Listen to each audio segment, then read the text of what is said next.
ಗ್ರಾಮ ಪಂಚಾಯತಿ ಮಾಜಿ ಅಧ್ಯಕ್ಷರು, ಮಾಜಿ ತಾಲೂಕು ಪಂಚಾಯತಿ ಸದಸ್ಯರು, ಅಜ್ಜಪ್ಪ ಅಂತೇಳಿ ಗ್ರಾಮ ಪಂಚಾಯತಿ ಅಧ್ಯಕ್ಷರು, ಮಾಜಿ ಮಾಜಿ ಸದಸ್ಯರು,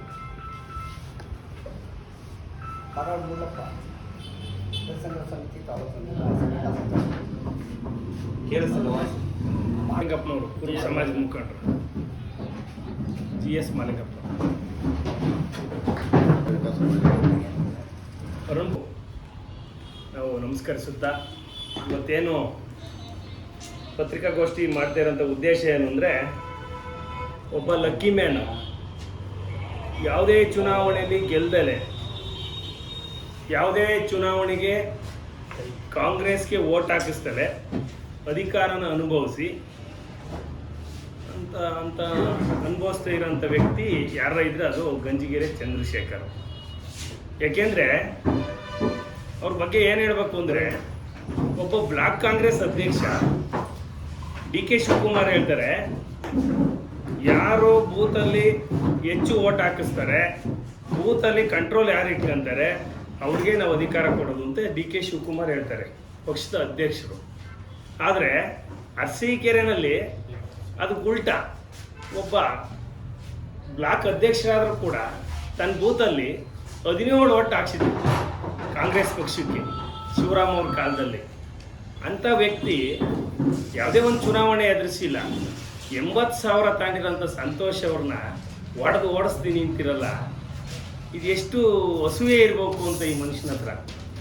ಯಾಕೆ ಹೇಳ್ತೀವಿ ಅಂದರೆ, ಈ ಮನುಷ್ಯನ ಹತ್ರ ಅಸೂಯೆ ಎಷ್ಟಿದೆ ಅಂದರೆ, ಈ ಮನುಷ್ಯ ಯಾವ ಎಲೆಕ್ಷನ್ಗೂ ನಿಂತಿಲ್ಲ, ತನ್ನ ಬೂತಲ್ಲಿ ತಾನು ಇದ್ದಂಥ ಪಕ್ಷಕ್ಕೆ ಓಟ್ನೂ ಹಾಕ್ಸಿಲ್ಲ. 10,000 ಸಂಬಳ ಕೊಡೋರು ಪರಮೇಶ್ವರ್ ಕಾಂಗ್ರೆಸ್ ಅಧ್ಯಕ್ಷರಾದಾಗ. ಅದನ್ನು ತಗೊಂಡು ಆ ಪಕ್ಷಕ್ಕೆ ಅನ್ನ ತಿಂದು ಆ ಪಕ್ಷಕ್ಕೆ ಓಟೇ ಹಾಕ್ಸ್ಲಿಲ್ಲ, 17 ಓಟ್ ಬಿದ್ದಿತ್ತು. ಅಂಥ ವ್ಯಕ್ತಿ 80,000 ತಾಂಡಿರೋಂಥ ವ್ಯಕ್ತಿನ ಓಡಿಸ್ಬೇಕು ಅಂತ ಎಚ್ಚರಿಕೆ ಕೊಡ್ತೀಯಲ್ಲ, ನಾಚಿಕೆ ಆಗ್ಬೇಕು ಇವ್ರಿಗೆಲ್ಲ. ಸಮುದಾಯದಲ್ಲಿ ಹುಟ್ಟಿ ಈ ಥರ ಮಾತಾಡ್ತಿರಲ್ಲ, ಗೌರವ ಇದೆಯಾ ನಿಮಗೆ? 20 ವರ್ಷ ನಿಮಗೆ ನಾವೇ ಬ್ಯಾಕ್ವರ್ಡ್ ಕ್ಲಾಸ್ಗೆ ಮೋಸ ಮಾಡಿದ್ರು ಶಾಸಕರು.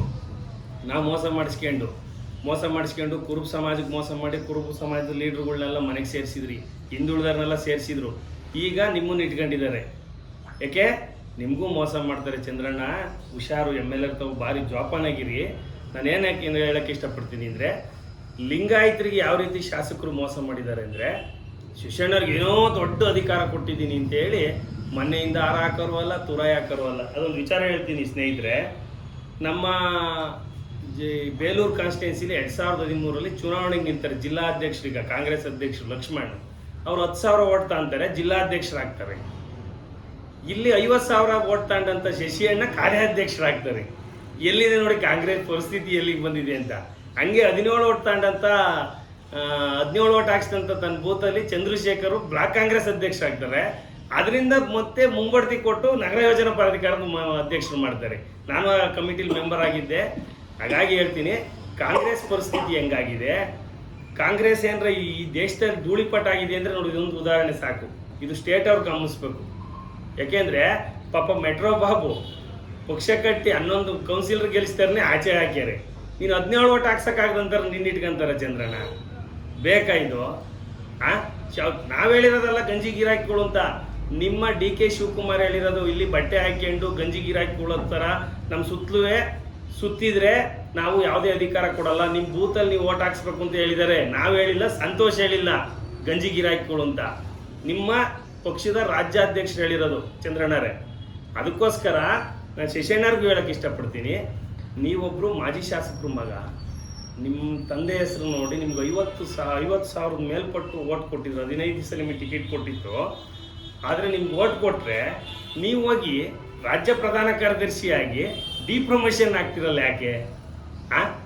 ಜಿಲ್ಲಾ ಅಧ್ಯಕ್ಷರಾರ ಕೊಟ್ಟಿದ್ರೆ ಒಂದು ಲಿಂಗಾಯತ್ ಸಮುದಾಯಕ್ಕೆ ಕೊಟ್ಟಾರೆ. ನನ್ನ ಶಾಸಕರು ನಮ್ಮನ್ನು ಕುರುಬರು, ಬಾಲರು, ಇತರರನ್ನ ಕುರಿ ದನ ಕಾಯರು ನಮ್ಮನ್ನು ನೋಡ್ಸಾಕ್ತಾರೆ ಅಂತ ತಿಳ್ಕೊಂಡಿದ್ದು, ಬಸವ ಮಾರ್ಗದರ್ನ ಬಸವ ತತ್ವನ ಅಳವಡಿಸಿರೋಂಥವ್ರು, ಬಸವಣ್ಣರಿಂದ ಸಂಸ್ಕಾರ ಕಲ್ತಿರೋ ಲಿಂಗಾಯತರನ್ನೇ ಹೊಡ್ಸಾಡ್ತಾರೆ ಅಂದರೆ ಶಾಸಕರು ಭಾರಿ ಬುದ್ಧಿವಂತರಿದ್ದಾರೆ ಅಂತ ಈ ಸಂದರ್ಭದಲ್ಲಿ ಹೇಳಕ್ಕೆ ಇಷ್ಟಪಡ್ತೀನಿ. ಯಾಕೆಂದರೆ ಕನಿಷ್ಠ ಜ್ಞಾನ ಬೇಡವಾ? ಸರ್ಕಾರದಿಂದ ಆದೇಶ ಪತ್ರ ತಗೊಂಡು ಇಂಥವ ಬಸವ ಜಯಂತಿ ಮಾಡ್ತೀನಿ, ಒಂದು ರಸ್ತೆ ಪೂಜೆ ಮಾಡಕ್ಕೆ ಹೋಗ್ತಿರಲ್ಲ, ವರ್ಕಾಡ್ರ್ ತಂಡದಲ್ಲಿ ಹೋಗ್ತೀರಾ? ಒಂದು ಕಾಂಕ್ರೀಟ್ ರಸ್ತೆ, ಒಂದು ಚರಂಡಿ ಮಾಡೋಕ್ಕೂ ಕೂಡ ವರ್ಕಾಡ್ರ್ ತಗೊಂಡು ಪೂಜೆ ಮಾಡಕ್ಕೆ ಹೋಗ್ತೀವಿ. ಆದರೆ ನೀವು ಒಬ್ಬ ದೊಡ್ಡ ವ್ಯಕ್ತಿ ಬಸವಣ್ಣವರು, ದೇವರವರು, ಈ ಸಮಾಜಕ್ಕೆ ದಲಿತರು, ಹಿಂದುಳಿದವರು ಎಲ್ಲರನ್ನೂ ಲಿಂಗಾಯತರು ಮಾಡೋಂಥ ಲಿಂಗಾಯತ ಧರ್ಮಕ್ಕೆ ಸೇರಿಸಿ ಸಂಸ್ಕಾರ ಕೊಟ್ಟಂಥ ಬಸವಣ್ಣರ ಪ್ರತಿಮೆನ ಏಕಾಏಕಿ ನೀನು ಯಾವ ರೀತಿ ಬೇಕು ಆ ರೀತಿ ಪೂಜೆ ಮಾಡಕ್ಕೆ ಹೋಗ್ತೀರಾ? ನಿಮ್ಮದೇ ಸರ್ಕಾರ ಇದೆ, ಅವ್ರು ಕಾಂಪೌಂಡ್ ಕಟ್ತಾರೆ, ನೀನು ಕಾಂಪೌಂಡ್ ಕೆಡುತ್ತೀಯ. ಯಾಕೆ ಗೊಂದಲ ಮಾಡ್ತೀರಾ ಶಾಸಕರೇ? ಒಂದು ಸಮುದಾಯನ ಒಡಸಾಡಬೇಡಿ. ಆದರೆ ನಾನು ಈ ಶಶಣ್ಣರಿಗೂ ಹೇಳಕ್ಕೆ ಇಷ್ಟಪಡ್ತೀನಿ, ಅಸೂಯೆ ಪಡಬೇಡಿ. ಯಾಕೆ ಯಾರಾದರೂ ನಮ್ಮ ಶಾಸಕರು ಇದ್ದಾರಲ್ಲ, ನಮ್ಮ ಶಾಸಕರ ನಮ್ಮ ಏನಾರಾಗಲಿ ಆ ಸಮುದಾಯನ ನಾವು ಒಪ್ಪಕ್ಕೆ, ಇವತ್ತು ಒಕ್ಕಲಿಗ ಸಮುದಾಯನ ನಾವು ಇವತ್ತು ಒಪ್ಪಬೇಕು. ಯಾಕೆ ಹೇಳಿ? ಆ ಸಮುದಾಯದವ್ರು ಯಾರು ಬಂದು ಶಾಸಕರ ವಿರುದ್ಧವಾಗಿ ಏನಾರು ಹೇಳಿಕೆ ಕೊಡ್ತಾರಾ? ಒಬ್ಬ ಬೆಳಿತಾವನೆ ಅಂತಾರೆ, ನೀವು ಬೆಳೆಯಂಗಿದ್ರೆ ಬೆಳೀರಿ, ನಿಮಗೂ ಅವಕಾಶ ಕೊಟ್ಟಿದ್ರು. ನೀವು ಸೋತ ನಂತರ ಏನು ಮಾಡಿದ್ರಿ? ಮನೆ ಸೇರ್ಕೊಂಡ್ರಿ, ಮದುವೆಗೆ ಹೋಗಲಿಲ್ಲ, ಮುಂಜಿಗೆ ಹೋಗಲಿಲ್ಲ, ಕಾರ್ಯಕ್ರಮಕ್ಕೆ ಹೋಗಲಿಲ್ಲ, ಕಷ್ಟ ಸುಖ ನೋಡಲಿಲ್ಲ. ನೀವೇನು ಮಾಡಿದ್ರಿ? ಹಂಗಾಗಿ ಈ ಮನುಷ್ಯ ಎಲೆಕ್ಷನ್ಗೆ ಸೋತಿದ್ದಾರೆ, 80,000 ಓಟ್ ತಾಂಡಿದ್ದಾರೆ. ಓಟ್ ತಾಂಡು ತನ್ನ ದಿನನಿತ್ಯ ಬದುಕನ್ನು ಇಲ್ಲೇ ಕಳೀತಾ ಇದ್ದಾರೆ. ಸಂತೋಷ್ ಅವರು ಜೊತೆಲಿದ್ದಾರೆ. ಹಾಗಾಗಿ ಅವ್ರನ್ನ ಜನ ಒಪ್ಕೊಂಡಾರೆ. ನಾವು ನೀವು ಏನು ಮಾಡೋಕ್ಕಾಗಲ್ಲ, ಜನ ಅವ್ರ ಜೊತೆಲಿ ಹೋಗ್ತಿದ್ದಾರೆ. ನೀವು ಅದನ್ನು ನೋಡಿ ಅಸೂಯೆ ಪಡೆದಲೆ ಸಮಾಜದಲ್ಲಿ ಹುಟ್ಟಿ ಆ ಸಮುದಾಯದನ್ನು ನೀವು ಹೆಂಗೆ ಬೇಕು ಹಂಗೆ ಮಾಡಿ ಓಡಿಸ್ತೀನಿ ಅಂತ ಹೇಳ್ತಿರಲ್ಲ ಚಂದ್ರಣ್ಣರೇ. ನೀವು ಚಂದ್ರಣ್ಣರಿಗೆ ನಾನೊಂದು ಪ್ರಶ್ನೆ ಮಾಡ್ತೀನಿ. ಯಾವತ್ತಾರ ನೀವು ನಿಮ್ಮ ಗ್ರಾಮ ಪಂಚಾಯತಿ, ನಿಮ್ಮ ರಾಜಕಾರಣದ ಇತಿಹಾಸದಲ್ಲಿ ಒಂದು ಪಂಚಾಯತಿ ಹಿಡ್ದಿದ್ದೀರಾ? ನಿಮ್ಮೂರಾಗ ಒಂದು ಮೆಂಬರ್ ಗೆಲ್ಸ್ಕೊಂಡು ಜೊತೆಲಿ ಕರ್ಕೊಂಬಂದಿದ್ದೀರಾ? ಹೇಳಿ, ಕರ್ಕೊಂಬಂದಿದ್ರಿ ಹೇಳಿ. ನೀವು ಯಾವ್ದಾರ ನೀವು ತಾಲೂಕು ಆಫೀಸ್ ಹತ್ರ ನಿಮ್ಮೂರವ್ರಿಗೆ ನಮ್ಮ ಭಾಗದಲ್ಲಿ ಕೆಲಸ ಮಾಡಿದ್ದೀರಾ? ಎಲ್ಲ ಚುನಾವಣೆಯಲ್ಲೂ ನೀವು ಈನಾಮಾನವಾಗಿ ಸೋಲ್ತಲೇ ಬಂದ್ರಿ. ಈಗ ಗೆದ್ದಿರೋ ಕಡೆಗೆ ಹೋಗಿದ್ದೀರಾ ಅಂದರೆ ಅವ್ರನ್ನ ಸೋಲ್ಸಕ್ಕ? ನಾನು ನೀವು ಹೋಗಿರತ್ತವೆಲ್ಲ ಸೋಲೆಯ? ಅದು ಪ್ರಶ್ನೆ ಆಮೇಲೆ ಇನ್ನೇನು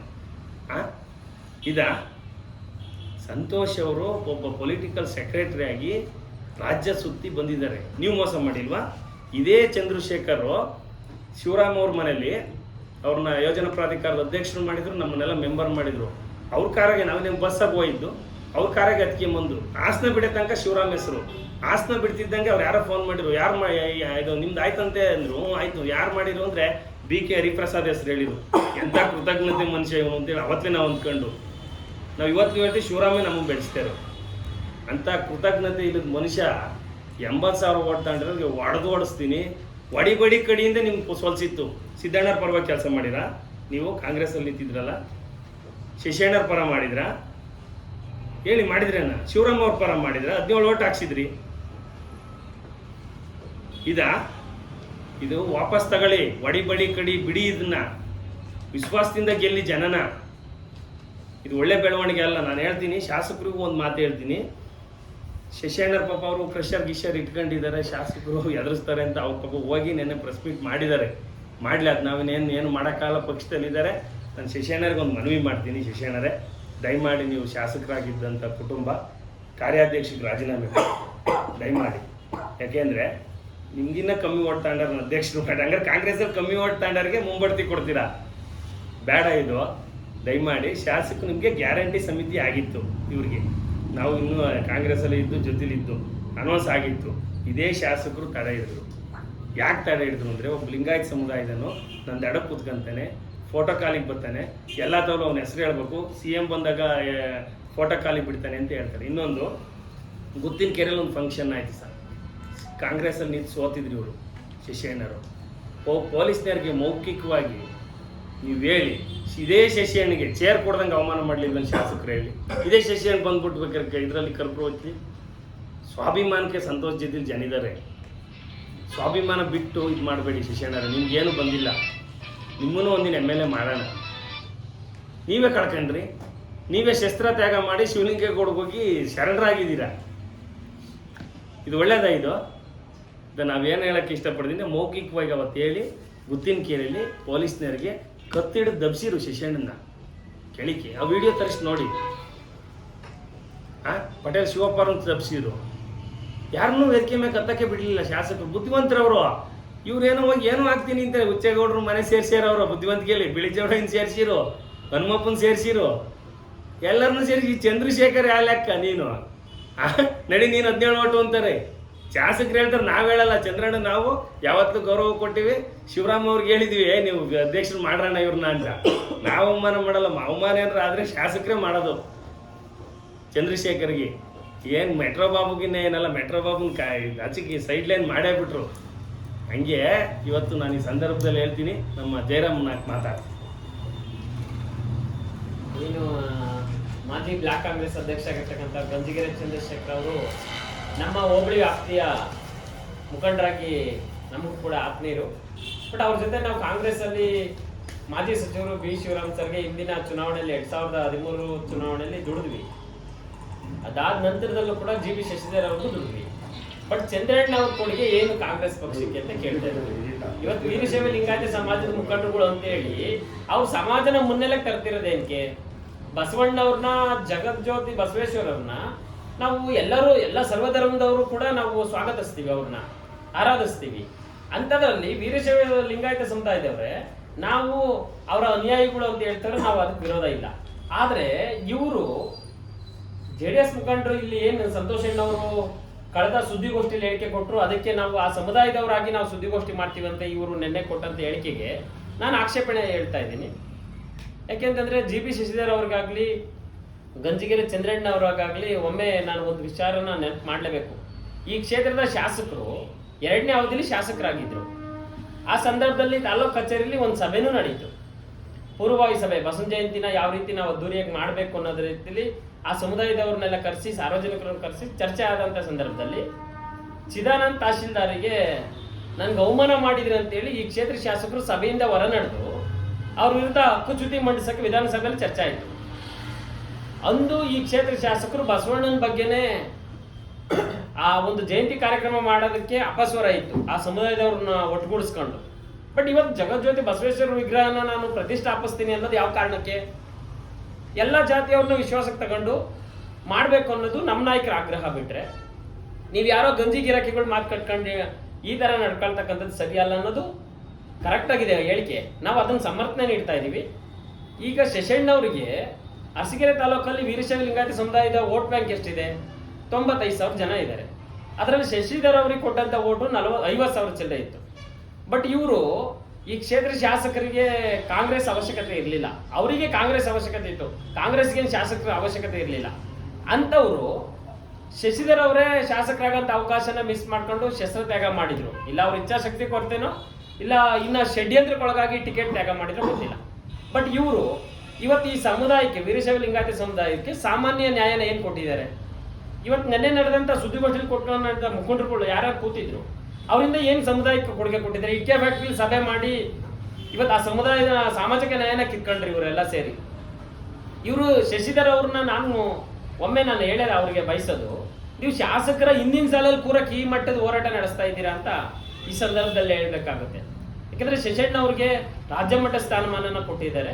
ಅವರು ಇವತ್ತು ಕೂಡ ಆ ಜಿಲ್ಲಾ ಮಟ್ಟಕ್ಕೆ ಪ್ರಮೋಟ್ ಆಗಿರೋದು ಅವರ ದುರ್ದೈವ. ಇದು ಈ ಸಂದರ್ಭದಲ್ಲಿ ಅವರು ಆ ಸ್ಥಾನಕ್ಕೆ ರಾಜೀನಾಮೆ ನೀಡಿ, ಬಟ್ ನಮ್ಮ ನಾಯಕರ ವಿರುದ್ಧ ಏನು ಅವರು ಕ್ಷಮೆ ಕೋರಬೇಕು ಅಂತೇಳಿ ಏನು ಕೇಳಿದ್ದಾರೆ, ಆ ಹೇಳಿಕೆನ ಶಶಿಧರ್ ಅವರಾಗ್ಲಿ ವೀರಶೈವ ಸಮುದಾಯದ ಮುಖಂಡರುಗಳು ಏನಿದ್ದಾರೆ ಅವರೆಲ್ಲ ಹಿಂಪಡಿಬೇಕು ಆ ಹೇಳಿಕೆನ. ಯಾಕೆಂದ್ರೆ ಅವ್ರು ಕೊಟ್ಟಂತ ಹೇಳಿಕೆನೇ ಸರಿಯಾಗಿಲ್ಲ. ಅವರು ಈಗ ನಮ್ಮ ನಾಯಕರ ವಿರುದ್ಧ ಹೇಳಿಕೆ ಕೊಡ್ತಕ್ಕಂಥದ್ದು ಸಮಂಜಸವಾಗಿಲ್ಲ.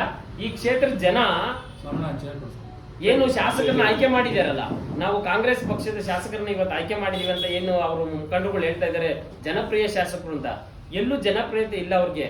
ಇವರು ಹೊಗಳಭಟ್ರು ಎಲ್ಲ ಕೂತ್ಕೊಂಡ್ಬಿಟ್ಟು ಅಕ್ಕಪಕ್ಕದಲ್ಲಿ ಅವ್ರನ್ನ ಜನಪ್ರಿಯತೆ ಅಂತ ಕೊಡ್ತಾ ಇರೋದು ಬಿಟ್ರೆ ಇವ್ರು ಯಾರು ಕೂಡ ಜನಪ್ರಿಯ ಶಾಸಕರನ್ನ ಮಾಡಕ್ ಆಗಿಲ್ಲ, ಮಾಡೋದು ಇಲ್ಲ. ಶಾಸಕರನ್ನ ಸೋಲಿಸ್ತಕ್ಕಂಥ ಶಕ್ತಿ ಈ ಕ್ಷೇತ್ರದಲ್ಲಿ ಯಾರಿಗಾದ್ರೂ ಇದೆ ಅಂದ್ರೆ ಸಂತೋಷ್ ಅವ್ರ ನಾಯಕತ್ವದಲ್ಲಿ ಇರ್ತಕ್ಕಂಥ ಒಂದು ಸಂಘಟನೆ ಏನಿದೆ ಅವರಿಗೆ ಖಂಡಿತವಾಗ್ಲೂ ಆ ಅವಕಾಶ ಇದೆ. ಮುಂಬರುವ ದಿನಗಳಲ್ಲಿ 2028 ಚುನಾವಣೆ ಇದೆ. ಈ ಕ್ಷೇತ್ರದ ಜನ ಎಲ್ಲರೂ ಕೂಡ ಸಮಯಕ್ಕೆ ಕಾಯ್ತಾ ಇದ್ದಾರೆ. ಸಮಯ ಉತ್ತರ ಕೊಡುತ್ತೆ. ಏನು ಶಾಸಕರ ಕಂಪ್ನಿ ನಾಟಕ ಆಡಿಸ್ತಾ ಇದ್ದಾರೆ, ಇವತ್ತು ಸಣ್ಣ ಪುಟ್ಟ ಸಮಾಜಗಳನ್ನೆಲ್ಲ ಬಳಸ್ಕೊಂಡು ಇವತ್ತು ಆ ಸಮುದಾಯ ವೀರಶೈವ ಲಿಂಗಾಯತ ಸಮುದಾಯದವ್ರನ್ನ ನೀವು ಸಂತೋಷ್ ಅವ್ರ ಮೇಲೆ ಬೇಡಿ ಅವ್ರನ್ನ ಒಡೆದೋಡಿಸ್ತೀವಿ ಅಂತಕ್ಕಂಥ ಹೇಳಿಕೆಗಳನ್ನ ಕ್ಷುಲ್ಲಕ ಮನಸ್ಥಿತಿ ಇದು. ಯಾಕಂದ್ರೆ ಈ ಕ್ಷೇತ್ರದ ಮುಖಂಡರುಗಳಿಗೆ ಇಲ್ಲಿವರೆಗೂ ಒಡಿಬಡಿ ರಾಜಕಾರಣ ಯಾರು ಮಾಡಿಲ್ಲ. ಅದೇನಾರ ಕಲ್ಸ್ಕೊಟ್ಟಿದ್ದಾರೆ ಅಂದ್ರೆ ಸನ್ಮಾನ್ಯ ಶಾಸಕರು. ಇವರು ಆ ಡ್ರಾಮಾ ಕಂಪ್ನಿಲಿ ಇವರೆಲ್ಲ ಕೆಲಸಗಾರರಾಗಿ ಕೆಲಸ ಮಾಡ್ತಿರೋರು. ಇವ್ರು ಯಾರು ಒರಿಜಿನಲ್ ರಾಜಕಾರಣಿಗಳು ಆಗ್ಬೇಕು ಅನ್ನೋದಾದ್ರೆ ಸ್ವಾಭಿಮಾನಿಗಳಾಗಿ ಅರಸೀಕೆರೆಯಲ್ಲಿ ಇರ್ತಾರೆ. ಇವರು ಏನು ಇವಾಗ ನಿನ್ನೆ ನಡೆದಂತ ಸುದ್ದಿಗೋಷ್ಠಿಯಲ್ಲಿ ಏನ್ ಹೇಳಿಕೆ ಕೊಟ್ಟಿದ್ದಾರೆ ಅದನ್ನ ಹಿಂಪಡಿಬೇಕು ಅಂತ ಹೇಳಿ ನಾನು ಈ ಸಂದರ್ಭದಲ್ಲಿ ಆಗ್ರಹಿಸ್ತಾ ಇದ್ದೀನಿ. ಸರ್, ಇನ್ನೊಂದು ವಿಚಾರ, ಒಂದು ಚರ್ಚೆ ಬಂತು ಹೇಳಿದೆ. ಏನು ಅಂದರೆ, ಶಿವರಾಮ್ ಅವರು ಮಂಜುರಾಜು ಇದಕ್ಕೆ ಬ್ಲಾಕ್ ಅಧ್ಯಕ್ಷರು ಗಣಸಿಗೆ, ಚಂದ್ರಶೇಖರು ಕಣ್ಕಟ್ಟೆ ಬಾಣವಾರ, ಕಸ್ಬಾಗಿದೆ ಮಂಜುರಾಜು. ಚಂದ್ರಶೇಖರ್ಗೆ ಚರ್ಚೆ ಮಾಡ್ತಿದ್ರು ಸರ್, ಅದು ಯಾರು ಹಾಕಿದ್ರೆ 17 ಓಟ ಅಂತ ಬೋತಲ್ಲಿ ಯಾರು ಇದೇ ಮಂಜುರಾಜ್ ಕೇಳಿರು. ಈಗ ಶಿವಪ್ಪರು ಇದ್ರು ಕೇಳಿಬೇಕಾರೆ ಯಾರು ಬಂದರೆ ಅವಾಗ ಅಂದಾಗ, ಅಣ್ಣ ನಮ್ಮ ಮನೆಯವ್ರು ಮಾತ್ರ ಹಾಕಿರು ಅಂದರು ಸರ್. ಶಿವರಾಮ್, ನಿಮ್ಮ ಮನೆಯವ್ರು ಹಾಕಿಲ್ಲ ಕಣಯ್ಯ, ಯಾರ ಕೈ ತಪ್ಪಿ ಹಾಕಿರೋದು ಅಂದರು ಸರ್.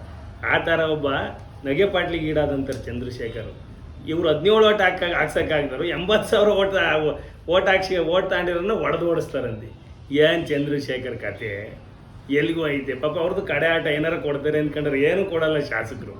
ಕಡೆ ಆಟ ಆಡೋಣ ಅಂತ ಹೋಗ್ಯಾರೆ, ಏನು ಕೊಡಲ್ಲ. ಕೊಟ್ಟರು ಪಾಪ ಅಭಿನಂದಿಸ್ತೀವಿ, ಕೊಡಲಿ ಪಾಪ, ಅವರು ನೊಂದದ ರಾಜಕೀಯದಲ್ಲಿ. ಆದರೆ ಕೊಡಲ್ಲ ಶಾಸಕರು, ನಾವೆಲ್ಲ ಅನುಭವಿಸಿ ಬಂದಿದ್ದೀವಿ ಅಲ್ಲಿ. ಕೊಟ್ಟರೆ ತಗೊಳ್ಳಿ, ಆದರೆ 80,000 ತಗೊಂಡಿರೋ ನೋಡಿತೀವಿ ಅನ್ನೋದು ತಪ್ಪದು. ಗಂಜಗಿರಿ ಹಾಕಿಂದ ಸಂತೋಷ ಹೇಳಿಲ್ಲ, ಇವ್ರು ಹೇಳಿರೋದು ಡಿ ಕೆ ಶಿವಕುಮಾರ್ ಹೇಳಿರೋದನ್ನ ಇವ್ರು ಪುನರಚಿಸ್ಯಾರ ಅಷ್ಟೇ. ಅದೆಲ್ಲಪ್ಪ ಈಗ ನಮ್ಮ ಪ್ರಶ್ನೆ ಕಾಡ್ತಾರ ಪ್ರಶ್ನೆ ಇರುತ್ತಾ, ಅಲ್ಲಿ ಬಸವೇಶ್ವರ ಪ್ರತಿಮೆ ಸ್ಥಾಪನೆ ಮಾಡಬೇಕು ಅಂತಿರೋದು. ಇದು ಬಸವೇಶ್ವರ ಬಿಡ್ಬಿಡ್ರಿ, ಮೂಲೆ ತಳ್ಬಿಟ್ಟು ಈಗ ನೀವು ಈ ಚಂದ್ರಶೇಖರು, ಈಗ ಒಂದ್ ಕಡೆ ಚಂದ್ರಶೇಖರು, ಒಂದ್ ಕಡೆ ಅಜ್ಜಪ್ಪನ ಸ್ಥಾಪನೆ ಮಾಡೋಣ ಹೇಳ್ಬಿಡ್ರಿ. ಅದೆಲ್ಲ ಸರ್ ನಾವ್ ಹೇಳ್ತಾ ಇರೋದು, ಮಾಡ್ಲಿ ಸರ್, ಚರ್ಚೆ ಆಗ್ಬೇಕು. ಮಾಡ್ಲಿ. ನಾನು ಹೇಳ್ತೇನೆ, ರಾಜಕಾರಣಿಗಳು ನಿಮ್ಮ ಮನಸ್ಥಿತಿಗಳನ್ನು ನೀವು ಬದಲಾಯಿಸ್ಕೊಳ್ಳಿ. ಅವರು ಬಂದು ಶಿವಲಿಂಗರು ಹೋಗ್ಲಾದಾಗ್ಬೋದು, ನೀವು ಬಂದು ಸಂತೋಷ ಹೋಗ್ಲೋದು, ಇಲ್ಲಿ ನಾವು ಆಗ್ಲಿಲ್ಲ ಸರ್ ಸಂತೋಷ. ನಾನು ಹೇಳ್ತಾರೆ ಪ್ರಶ್ನೆ ತೆಗೆದುಬಿಟ್ಟು 2ನೇ ದರ್ಜೆ ನಾಯಕತ್ವ ಬೆಳಿಬೇಕು ಅಂದ್ರೆ ನಿಮ್ಮಂದ್ರ ಟೀಮ್ಮೇಟ್ಸ್, ನಾನು ನಿಮಗೆ ಮಾತ್ರ ಹೇಳ್ತಾ ಇಲ್ಲ, ಎರಡೂ ಪಕ್ಷದವ್ರಿಗೆ ಹೇಳ್ತಾ ಇದ್ರು, ನಿಮ್ಮ ಟೀಮ್ಮೇಟ್ಸ್ಗಳನ್ನ ನೀವು ಬಿಟ್ಕೊಂಡು ನೀವು ಇನ್ನೂ ಬಹುಪರ ಅನ್ನೋದಲ್ಲ. ಈಗ ನೀವು ಆಗ್ಬೇಕಾದ್ರು, ಈಗ ಮೊನ್ನೆ ಸಂತೋಷ ಪ್ರೆಸ್ ಮೀಟ್ ಮಾಡೋದು ಏನು ಹೇಳೋದು, ಒಂದ್ ಜಾಗ ಇಂಥ ಜಾಗ ಮಾಡಿ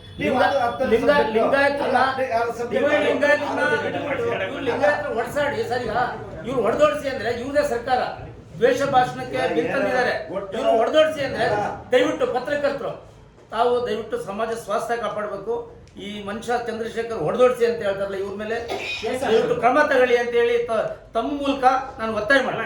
ಆದ್ಮೇಲೆ ಸಂತೋಷ್ ನಿಟ್ಲಕ್ ಅಂತಾರೆ ಸರ್, ಸಂತೋಷ್ ನಿಟ್ಲಕ್ ಅಂತಾರೆ. ಹಂಗಾರೆ ಇವ್ರನ್ನ ಏನನ್ಬೇಕು? ಆಮೇಲೆ ಡಾಕ್ಟರ್ ವೀರಶೈವ ಸಮಾಜದಲ್ಲಿ ಡಾಕ್ಟರ್ ಹೋಗ್ಯಾರ, ನೀವು ನಡೀತಾ ಇದೆ ಇದು. ಒಂದ್ ಲೋಟ ನೀರ್ ಕುಡಿಯಕ್ಕೂ MLA ಕೇಳಿ ಕುಡಿಬೇಕು ಈ ತಾಲೂಕಲ್ಲ. ಆ ಲೆಕ್ಕಕ್ಕಾಗಿದೆ ಅಲ್ವಾ ಸರ್? ಕಾಂಪೌಂಡ್ ಕಿತ್ತಾರೆ ಯಾರು? ಇವ್ರೇ ಬಸವಣ್ಣ ಸ್ಟ್ಯಾಚು ಕಟ್ಟಬೇಕಾಯ್ತು. ಮತ್ತೆ ಸಂತ ಸೇವಾಲಾಲ್ ಜಯಂತಿ ಮಾಡಿ ಮೀಟಿಂಗ್ ಕರೀರಿ, 15ನೇ ತಾರೀಕು ಮೀಟಿಂಗ್ ಕರೀರಿ, ನಾನು ಬರ್ತೀನಿ, ನೀವೆಲ್ಲ ಒಂದಾಗಿ ಎಲ್ಲ ಬನ್ನಿ, ಒಂದೇ ಕಡೆ ಇರಿ ಅಂತೇಳಿ ನಮ್ಮ ಸೆಕ್ರೆಟರಿ ಫೋನ್ ಮಾಡ್ತಾರೆ. ಅಂದ್ರೆ ಎಲ್ಲ ಸಮಾಜದವ್ರನ್ನು ಒಂಥರ ಕಂಟ್ರೋಲಿಗೆ ತಗೋಬೇಕು, ನಾನು ಆಡಳಿತ ನಡೆಸಬೇಕು, ಯಾರು ಬೇರೆ ಕಡೆ ಹೋಗಂಗಿಲ್ಲ, ಎಲ್ಲರನ್ನೂ ಬ್ಲಾಕ್ ಮೇಲ್ ಮಾಡೋದು ಸರ್. ನಾವಿಲ್ಲಿ ಅಧಿಕಾರ ಇಲ್ಲ, ನಾವು ಕಡಿಮೆ ಸಂಖ್ಯೆಯಲ್ಲಿ ಇದ್ದೀವಿ. ಈ ನಮ್ಮನ್ನ ಹಿಮ್ಮೆಟ್ಟಿಸ್ಬೇಕು ಇವ್ರ ಉದ್ದೇಶ ಸರ್. ಈ ವೀರಶೈವ ಸಮಾಜದಲ್ಲಿ ಡಾಕ್ಟರ್ ಲೋಕೇಶ್ ಅವ್ರಿಗೆ ದುಡ್ಡು ಕೊಟ್ಟೆ ಅಂತ ಹೇಳಿ ಅಪಪ್ರಚಾರ ಮಾಡಿ ಅವ್ರನ್ನ ಊರು ಬಿಡಿಸಿದ್ರು. ಆಮೇಲೆ ಶಶಿ ಅವರು ಕಮಿಟ್ ಆದ್ರೂ ಇಲ್ವೋ ಗೊತ್ತಿಲ್ಲ, ಅಲ್ಲಿ ಬೇಜಾರಾಗಿ ರಾಜೀನಾಮೆ ಕೊಟ್ಟು ಬಂದ್ರು. ಅದನ್ನ ಮತ್ತೆ ನಾನು ದುಡ್ಡು ಕೊಟ್ಟು ಸರಿ ಮಾಡ್ಕೊಂಡೆ ಅಂತ ಮತ್ತೆ ಸೇರಿಸ್ಕೊಂಡ್ರು. ಮತ್ತೆ ಶಶಿಯಣ್ಣ ಯಾವ ಇದಕ್ಕೆ ಹೋದ್ರು, ಅವರು ಈಲ್ಡ್ ಆದ್ರು ಬಿಟ್ರು, ಅದ್ ಬೇರೆ. ಶಶಿಧರ್ ಅವ್ರ ಬಗ್ಗೆ ತುಂಬಾ ಗೌರವ ಇದೆ ನಮ್ಗೆ. ಮಾಜಿ ಶಾಸಕ ಕುಟುಂಬ, ಅವ್ರನ್ನ ನೀವು ತೇಜೋವಧೆ ಮಾಡಿದ್ರಿ, ಅದು ಎಲ್ಲಿ ಅಂತ ಅವ್ರಿಗೆ ಗೊತ್ತಿಲ್ಲ, ಅವ್ರು ಯಾಕೆ ಕಮಿಟ್ ಆದ್ರೂ ಗೊತ್ತಿಲ್ಲ, ಅವ್ರನ್ನ ಆ ಥರ ಮುಗಿಸಿದ್ರಿ. ಹಿಂಗೆ ಒಬ್ಬೊಬ್ಬರನ್ನ ಮುಗಿಸ್ತಾ ಬಂದು ಈಗ ಯಾಕೆ ನೀವು ಪ್ರೀತಿ ಬಂತು ವೀರಶೈವ ಕಮ್ಯುನಿಟಿ ಮೇಲೆ ಅಂತ? ಬಸವ ಜಯಂತಿನೇ 2 ಮಾಡಿಸಿದಂತ ಶಾಸಕರು, ಬಸವ ಜಯಂತಿ ಗೈರಾಜರಾಗಿದ್ರು ಇವರು, ಗೈರಾಜರಾಗಿ 2 ಜಯಂತಿ ಮಾಡಿಸಿದ್ರು. ಇವ್ರು ಸ್ವಾರ್ಥ ಸಾಧನೆಗೆ ಅರಸೀಕೆರೆ ಕ್ಷೇತ್ರದಲ್ಲಿ ನಮ್ಮ ಕಾರ್ಯಕರ್ತರು ಹೋದ್ರೆ ನೀವು ಲಿಂಗಾಯತರ ಮನೆ ಬಾಗಿಲಿಗೆ ಹೋಗಬೇಕಾಗುತ್ತೆ. ನಾನು ಸೋತ್ರೆ ಈ ಭಾಷೆನ ಅವ್ರು ಹೇಳಿಲ್ಲ ಅಂತ ಹೇಳಿ ನಾನು ಪ್ರಮಾಣ ಮಾಡ್ತೀನಿ. ಬರ್ಲಿ ಲಿಂಗಾಯತರ ಮನೆ ಬಾಗಿಲಿಗೆ ಹೋಗಬೇಕಾಗುತ್ತೆ ನೀವು ಅಂತ ಹೇಳಿದ್ರು. ಅಜ್ಜಪ್ಪ ಪ್ರಮಾಣ ಎಲ್ಲ ಒಂದೇ ಸಮಾಜ, ಬೇರೆ ಅದು ಇದು ಇಲ್ಲ. ಬಸವಣ್ಣ ಮಾಡಿದ್ ಒಂದೇ ಸಮಾಜ, ಎಲ್ಲ ಒಂದಾಗಬೇಕು ಅಂತ ಮಾಡಿದ್ ಒಂದೇ ಸಮಾಜ. ಹಂಗಾಗಿ ಈ ಸಮಾಜದಲ್ಲಿ ನಾವ್ ಯಾರು ಹೊಡೆದಾಡಕ್ ಹೋಗ್ಬಾರ್ದು. ಬಸವಣ್ಣ ಪುತ್ಥಳಿ ಬಂತು ಅಂತಂದ್ರೆ ಎಲ್ಲಾ ಸಮಾಜರು ಒಟ್ಟಾಗಿ ಒಂದ್ ಇದ್ ಮಾಡಿ ಒಂದು ಕಾರ್ಯರೂಪಕ್ಕೆ ತರ್ತಕ್ಕಂಥದ್ದ ಕೆಲಸ ಮಾಡ್ಬೇಕು. ಯಾರು ಏನೋ ಕಲ್ಲಿ ಕಟ್ಟಡ ಕೋಟೆ ಕಟ್ಕೊಂಡು ಇವತ್ತು ಯಾರು ಇಲ್ಲ. ಇವತ್ತು ನನ್ನ ಮನೆ ಕಲ್ಲು ನೋಡೋ ನಾಳೆ ನಿಮ್ಮ ಮನೆಗೆ ಹೊಡಿತಾರೆ. ಇದು ರಾಜಕೀಯದಲ್ಲಿ ಇದ್ದದ್ದೇ. ಈ ದ್ವೇಷ ರಾಜಕಾರಣ ಮಾಡಕ್ ಹೋಗ್ಬಾರ್ದು ಯಾರನ್ನು. ಇದು ರಾಜಕೀಯ ಮಾಡೋದು ಯಾವಾಗ ಎಲೆಕ್ಷನ್ ಬಂದಾಗ ಮಾಡಿ ನೀವು ರಾಜಕೀಯವ. ಇಂಥ ಸಮಸ್ಯೆ ಬಂದಾಗ ಎಲ್ಲ ಒಟ್ಟಾಗಿ ಕೆಲಸ ಮಾಡ್ಬೇಕು. ಇದಕ್ಕೆ ಯಾಕೆ ರಾಜಕೀಯ ಮಾಡ್ಬೇಕು ಈಗ?